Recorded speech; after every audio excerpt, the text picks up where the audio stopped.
DATV, and the Greater Dayton Area League of Women Voters present Meet the Candidates, your chance to learn about the candidates running for office in the November election. Hello, I'm Becky Kirkland with the League of Women Voters, Greater Dayton Area. Today I'm here with one of the candidates running for Huber Heights City Council. The two candidates running are Glenn Otto and Dana Plewey. Dana was unfortunately not able to attend, but we do have Glenn here. So we'll start off our interviews by having Glenn tell us a little bit about himself and why you chose to run. Thank you so much. First, let me say thank you to the Dayton League of Women Voters and DATV for hosting this. I think it's very important to get this information out to folks. I am currently as at-large council member for the city of Huber Heights, and I am running for re-election. I was born in the city of Dayton, raised in the city of Beaver Creek. When I graduated from Beaver Creek High School, I joined the U.S. Army, and after getting out in 1991, came back to Beaver Creek. In 1994, I met my wife, Andy, and she was in the Air Force at the time, stationed at Wright Pat. She lived in Huber Heights, so we had a decision to make. Do we stay in Beaver Creek or Huber? We decided on Huber. We've raised 3 children in Huber Heights. My oldest, Corey, who is a member of the U.S. Marine Corps. He's currently stationed with the Wounded Warrior Program at outside of Washington, D.C., and my other 2 sons who were raised in Huber Heights and graduated from Wayne High School. One went to college and has come back as an engineer and is working in Huber Heights. The other will graduate from UD next year and will be commissioned into the U.S. Army. Thank you. Thank you, Glenn. It sounds like you've got a lot of military history there. Thank you Indeed. and your family for your service. Thank you. So many towns are dealing with small businesses closing their doors, leaving vacant spaces along the main streets. What thoughts do you have about repurposing those spaces and making them more attractive for future vendors for Huber Heights? Okay, I think Huber Heights needs a lot of revitalization. We are a little bit behind the times when it comes to modern needs and desires of residents and people in general. And I think what we need to truly focus on is creating those multi-use areas to accommodate the modern needs of folks. I know younger people especially, and even a lot of older people, prefer a more walkable, bikeable, interactive community.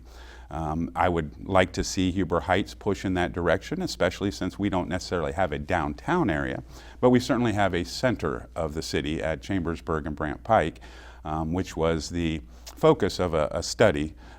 We had the Brant Pike Revitalization Committee. I chaired that committee, and the discussion was around how we were going to move forward on that with redesign and adapting to modern use. I also think that the city needs to get more proactive with its attempts to reach out to businesses to bring in some of the more modern industry.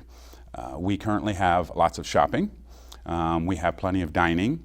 But I think that our city could really benefit by looking to attract more light manufacturing facilities, transportation, warehousing facilities, things that are more job related that will bring a better pay than some of the other retail type establishments.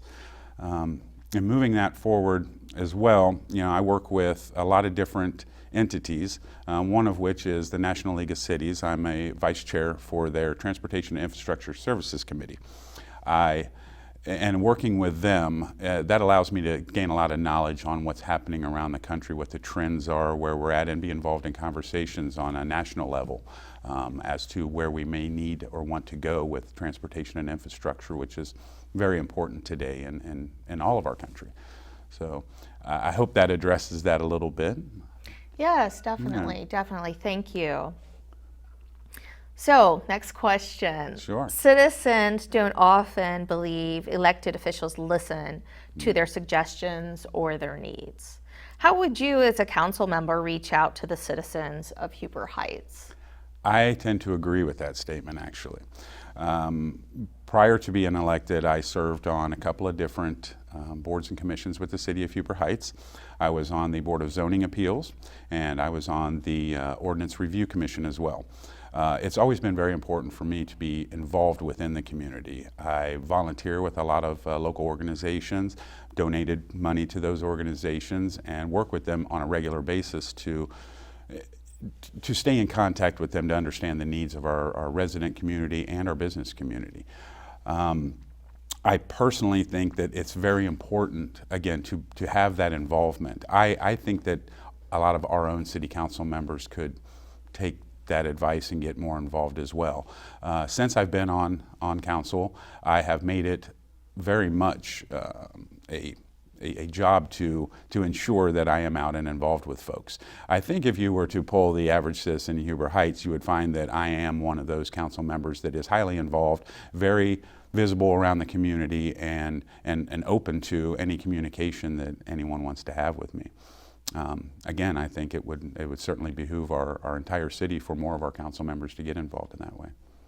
And if someone in Huber Heights was asking, what's the best way for me to get in touch or get involved? Do you have any suggestions for that? Yeah, I would say, attend council meetings, definitely. Voice your opinions on things, what you would like to see in Huber Heights, what maybe you think needs corrected. We certainly, though we like to hear good things, I also like to hear what people think is not so good, because in order to make things better, we got to acknowledge what's bad.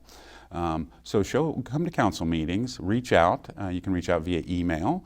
Every member of council has an email address that starts with their first initial, last name.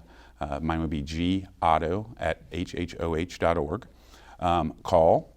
I have put my cell phone number on my city council business card, and I encourage people to reach out. They do regularly, and I've worked with many citizens to try to help them through issues or address concerns. Great, great. So city councils establish objectives for their communities. Mm-hmm. Could you name a short-term and a long-term objective for Huber Heights, and tell us why you think they're important? Well, coming into this position, some of the things that I pushed for were revitalization within Huber Heights, and more focus and improvement in our park system, and a focus on infrastructure. Again, one of the reasons that I felt it important for me to take the position I did on the National Transportation Infrastructure Services Committee. Some of the short-term projects we have going that are really producing some good results, I think, is our park work. We've done a lot of work within our parks. We've added a couple of pieces of equipment recently, playground equipment, that are all-inclusive, and those are the first in Huber Heights that we've had. These encompass all kinds of sights, sounds, feels for all types of kids. I think that's a good short-term one that I think we need to continue with quite a bit, in addition to maybe looking towards some of our other public use type things, like our senior center, or any types of things that deal with the local community in general. More long-term stuff would be the city softening, water softening initiative. Again, that was something coming into council that I pushed, and that is moving forward. The city will see softer water by this time next year, according to the projections, and I'm very excited about that. That's something residents have been asking for decades. More long-term stuff would include work that we're trying to do to develop properties to meet those needs that I mentioned earlier, the attraction to more light industry, production, transportation, warehousing type facilities that are going to actually bring better jobs into the community. So I think we need to focus on those as long-term objectives, along with our infrastructure as well. Great. So I think that ends the questions. And so we'll just wrap up here. If you'd like to do a closing statement to the audience, that'd be great. Sure. Again, I'm Glenn Otto. I'm currently a Huber Heights City Council representative. I'd like to continue my work there. I hope to, if you have any questions of me, feel free to reach out and contact. I'm hoping to continue staying in this position and pushing for increased transparency within our city. Increased communication within our city, and a movement to work with our residents and business community to lift up the entire community. Thank you so much. And thank you. Thank you so much, Glenn, and I wish you the best of luck in your campaign. Thank you. Thank you. The League of Women Voters encourages all candidates to run an issues-oriented campaign. Our goal is to educate the voting public and strengthen our elective political process. We encourage everyone to vote on Tuesday, November 5th. And the ever-popular League Voters Guide is available in all libraries and through your local newspaper. Whether you vote early, absentee, or at the polls, your opinion matters, and your vote makes our democracy work.